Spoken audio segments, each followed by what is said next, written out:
Hello दोस्तों, ठंड का मौसम यानी विंटर सीजन लंग्स की बीमारी यानी फेफड़ों की बीमारी वाले पेशेंट्स के लिए अक्सर प्रॉब्लमैटिक होता है।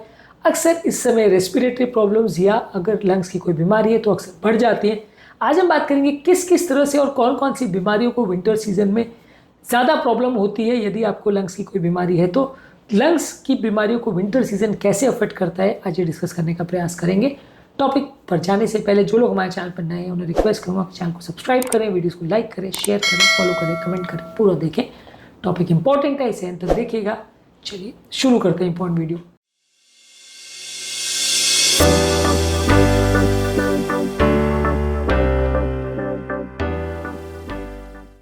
सबसे पहले आपको समझने की आवश्यकता है कि अगर आपको कोई क्रॉनिक रेस्पिरेटरी कंडीशन है जैसे कि अस्थमा या क्रॉनिक ऑब्स्ट्रक्टिव पल्मोनरी डिजीज, ये सारी चीज़ों में वीजिंग, सांस फूलने का प्रॉब्लम और खांसी का प्रॉब्लम ठंड के टाइम ज़्यादा होता है, क्योंकि ठंड की वजह से कोल्ड एयर जो है आपकी श्वास की नलियों को इरिटेट करती है, जिसकी वजह से नलियाँ ज़्यादा सिकुड़ती है, ब्रोंकोस्पाज्म ज़्यादा होता है, जिसकी वजह से अस्थमा के अटैक ज़्यादा होते हैं।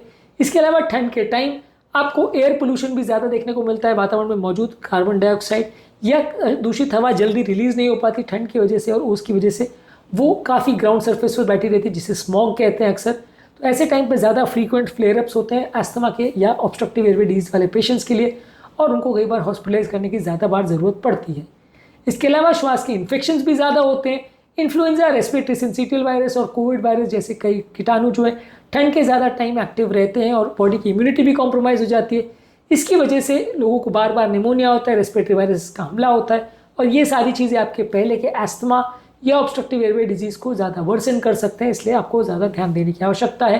ठंड के टाइम ये बीमारी आपके ओवरऑल अस्थमा या लंग्स के इश्यूज़ को ज़्यादा बिगाड़ सकती है, हॉस्पिटलाइजेशन की ज़रूरत कर सकती है। इसके अलावा ओवरऑल लंग्स का जो एयर फ्लो है वो भी कॉम्प्रोमाइज़ हो जाता है। अग्रेसिव फिजिकल एक्टिविटी करते हैं तो ठंड से ज़्यादा नलियाँ सिकुड़ने का चांस ज़्यादा होता है। इसलिए लोगों को एक्सरसाइज करने के बाद भी या कोई काम करने के बाद भी ठंड के टाइम ज़्यादा सांस फूलती है, यानी लंग फंक्शन भी ज़्यादा कॉम्प्रोमाइज़ होता है ठंड के टाइम। इसके अलावा वातावरण में जो हवा होती है अक्सर उसमें मॉइस्चर बहुत कम होता है। ये ड्राई एयर जो है अक्सर आपकी रेस्पिरेटरी प्रॉब्लम्स को बढ़ाती है। ये आपके लंग्स में ज़्यादा इन्फेक्शन भी कराती है, और लंग्स का जो म्यूकस मेम्ब्रेन होता है उसमें जो मॉइस्चर होता है वो कम हो जाने की वजह से कीटाणुओं से और इरिटेंट से लड़ने की क्षमता लंग्स की कम हो जाती है। इसकी वजह से भी ठंड के टाइम ज़्यादा इन्फेक्शंस या प्रॉब्लम्स होते हैं।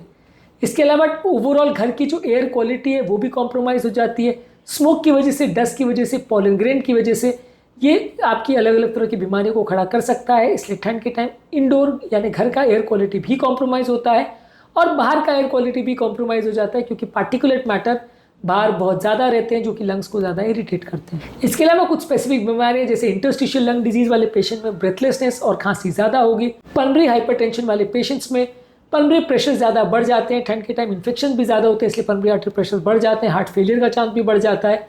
इसके अलावा ब्रोंकिक्टेसिस वाले पेशेंट में कई बार म्यूकोस प्रोडक्शन ज़्यादा बढ़ जाता है ठंड के रिस्पॉन्स में, जिसकी वजह से बार बार इन्फेक्शन होते हैं, तो ब्रोंकिक्टेसिस के पेशेंट्स भी ज़्यादा बिगड़ जाते हैं।